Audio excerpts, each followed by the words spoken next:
গুৰেশ্বৰৰ মহৰীপাৰা নাওকাটা বাঙালীপাৰা সংযোগী পথৰ দুৰৱস্থা। বৰ্তমান এই পথটোৰ মহৰীপাৰাৰ পৰা বিহবিয়ালৈ পথ মেৰামতিৰ কাম চলি আছে যদিও সেয়া যথেষ্ট নিম্নমানৰ হোৱা বুলি অভিযোগ ৰাইজৰ। আনহাতে মহৰীপাৰাৰ পৰা উত্তৰে বাঙালীপাৰালৈ পথ মেৰামতিৰ নাই কোনো নামগোন্ধ। পথটোৰ খলাবমা গাতে জ্বলা কলা খুৱাইছে বাইহাটা চাৰিআলি গুৰেশ্বৰ বগামাটি সংযোগী গড়কাপ্তানি পথটিৰ পথচাৰী। আচলতে সঁচাকৈ এটা দুখ লগা কথা যে আমাক আজি অসমৰ মুখ্যমন্ত্ৰী হিমন্ত বিশ্ব শৰ্মাই বিভিন্ন সভাই সমিতি আমাক কথা দি থৈ গৈছিলে যে এই ৰাস্তাটো বাইহাটা চাৰিআলিৰ পৰা বগামাটিলৈকে এইটো 4 লাইন ৰাস্তা কৰি দিম বুলি তেখেতে কথা দি থৈ গৈছিলে। কিন্তু আমি দেখা পালোঁ আজিলৈকে এই ৰাস্তাটোৰ কোনো ধৰণৰ মেৰামতি নহ'ল। আজি ৰাস্তাটো জৰাজীৰ্ণ অৱস্থা আপোনালোকে দেখা পাইছে। বিভিন্ন খাল বাম ইয়াত মানে বিভিন্ন ধৰণৰ স্কুলৰ ল'ৰা ছোৱালী অহা যোৱা কৰিব নোৱাৰে। ইয়াতে এনেকুৱা এটা পৰিৱেশত তেখেতসকলে চৰকাৰখনে আজি বাইহাটা চাৰিআলিৰ পৰা মহৰীপাৰালৈকে এই ৰাস্তাটোৰ কাম কৰিলে, কিন্তু মহৰীপাৰাৰ পৰা বগামাটিলৈকে এই পথছোৱা কি কাৰণত তেখেতসকলে আধৰুৱা কৰি এৰিলে, কি কাৰণত তেখেতসকলে এই মানুহখিনিক গুৰুত্ব নিদিলে, মাহিয়াৰ দৃষ্টিৰে চালে, সেইটো আচলতে এটা লক্ষণীয় বিষয় হৈ পৰিছে। গতিকে আমি প্ৰশ্ন কৰিম যে এই মানুহখিনি মানুহ নহয় নেকি তেখেতসকলৰ মনত? গতিকে যদি তেখেতসকলে এনেকৈ মাহিয়াৰ দৃষ্টিৰে চাই অহা ইলেকশ্যনৰ সময় আহি আছে, তেখেতসকলক এই উত্তৰ ৰাইজে নিশ্চয় দিব। দীৰ্ঘদিনে পথটিৰে যাতায়াত কৰি দুৰ্ভোগ ভুগিছে পথচাৰীয়ে।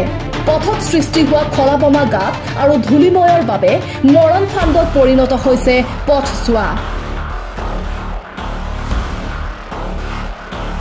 সংবাদ মাধ্যমত বাতৰি সম্প্ৰচাৰ হলে শিল বালিৰে পথটো ঢাপলি মৰাৰ চেষ্টা কৰে বিভাগটোৱে। উল্লেখ্য যে ৰাজ্যৰ মুখ্যমন্ত্ৰী ডক্টৰ হিমন্ত বিশ্ব শৰ্মাই পথটি 2 লেন পথ হিচাপে নিৰ্মাণ কৰাৰ ঘোষণা অসাৰ প্ৰতিপন্ন। অসম জাতীয়তাবাদী যুৱ ছাত্ৰ পৰিষদ আৰু লগত সদৌ অসম ছাত্ৰ সন্থা আমি স্থানীয় দল সংগঠন হিচাপে যিখন আমাৰ শাসিত বিজেপি চৰকাৰ আৰু বিটিআৰত শাসিত UPPL চৰকাৰ তেওঁলোকে যি ডাবল ইঞ্জিনৰ কথা কয়, আচলতে আমাৰ মনত এটা কথা আহিছে যে ডাবল ইঞ্জিনৰ এটা ইঞ্জিনো কাম কৰা নাই।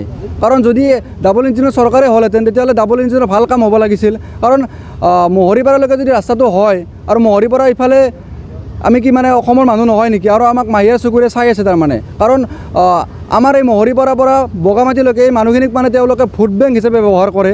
কাৰণ আমি তেওঁলোকক ভোট দিব লাগে ৰাইজে, কিন্তু তেওঁলোকে আমাৰ ৰাইজৰ যিটো আমাৰ মানে মূল বস্তু ৰাস্তা, এই ৰাস্তাটো তেওঁলোকে কৰি দিব পৰা নাই। ৰাস্তাৰ অৱস্থা খুবেই বেয়া।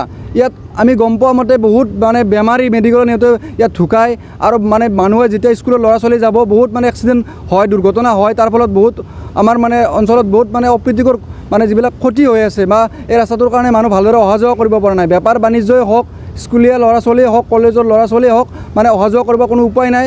যদি গুৰেশ্বৰলৈকে নাওকাটাৰ পৰা মানুহ যায় বা বাঙালীপাৰাৰ পৰা গুৰেশ্বৰলৈকে যায় বা গুৰেশ্বৰৰ পৰা ইফালে আহে, ধূলিৰে মানুহ লুতুৰ পুতুৰ হৈ যায়।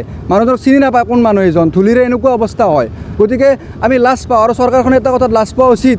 হিমন্ত বিশ্ব শৰ্মা ডাঙৰীয়া, অসমৰ মাননীয় মুখ্যমন্ত্ৰী হিমন্ত বিশ্ব শৰ্মা ডাঙৰীয়া, আমি তেওঁক এটা প্ৰশ্ন কৰিব বিচাৰিছোঁ। অসমত যেতিয়া মানে ইয়াত বিধানসভা ইলেকশ্যন হৈছিল বা আমাৰ ইয়াত যেতিয়া মানে BTC বা BTR ইলেকশ্যন হৈছিল, আমাৰ MCL ইলেকশ্যন হৈছিল, পাৰিষদৰ ইলেকশ্যন হৈছিল, তেতিয়া তেওঁলোকে আহি ইয়াত বিভিন্ন কথাৰ ফুলজাৰি মৰা কথা কয়। তেওঁলোকে ডাবল লেনযুক্ত ৰাস্তা বনাই দিব, ডাবল ইঞ্জিনে কাম কৰিব, কিন্তু এটা ইঞ্জিনেও কাম কৰা নাই। কাৰণ এই ৰাস্তাত আপোনালোকে জানে এই ৰাস্তাত মানে কিমান দ গাঁত। মানে অসমৰ যিজন আমাৰ মানে অধ্যক্ষ আছে মাননীয় শ্ৰীযুত বিশ্বজিৎ দৈমাৰী, তেখেতে ইতিমধ্যে তেখেতৰ ঘৰৰ ৰাস্তাৰে অৱস্থা যদি এনেকুৱা হয়, তেখেতে মানে অসমৰ কি কাম কৰিব?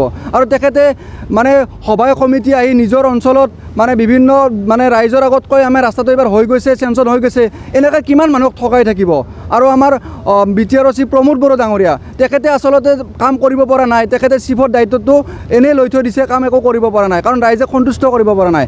আৰু অসম প্ৰদেশ বিজেপিৰ মাননীয় সভাপতি ভৱেশ কলিতা ডাঙৰীয়া, তেখেতে মানে অসম প্ৰদেশৰে মানে সভাপতি নে ৰঙিয়া সমষ্টিৰ সভাপতি। তেখেতে যদি অসম প্ৰদেশৰে সভাপতি হয়, তেখেতে গোটেই অসমকে গুৰুত্ব দিব লাগিছিল, কাৰণ তেখেতৰ ইয়াত কৰিবলগীয়া আছে। তেখেতে ইয়াত অহা যোৱা কৰি থাকে। ৰাস্তাৰ যদি এনেকুৱা অৱস্থা হয়, তেখেতসকলে মানে অসমৰ কি উন্নতি কৰিব? গতিকে আমি অসম জাতীয়তাবাদী যুৱ ছাত্ৰ পৰিষদ লগত সদৌ অসম ছাত্ৰ সন্থাই অনাগত দিনত যদি ৰাস্তাৰ কাম অতি সোনকালে নকৰে বা চেংচন নকৰে, গতিকে অনাগত দিনত আমি ৰাইজক লগত লৈ এই অঞ্চলত আমি স্তব্ধ কৰি দিবলৈ বাধ্য হৈ যাম।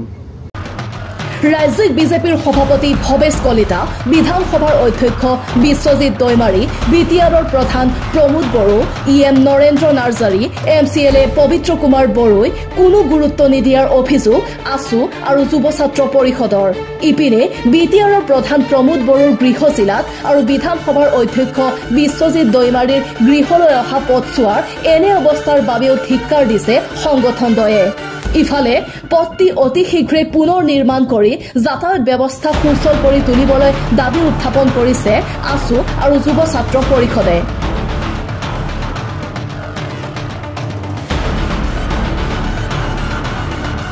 Desk report, news express Assam.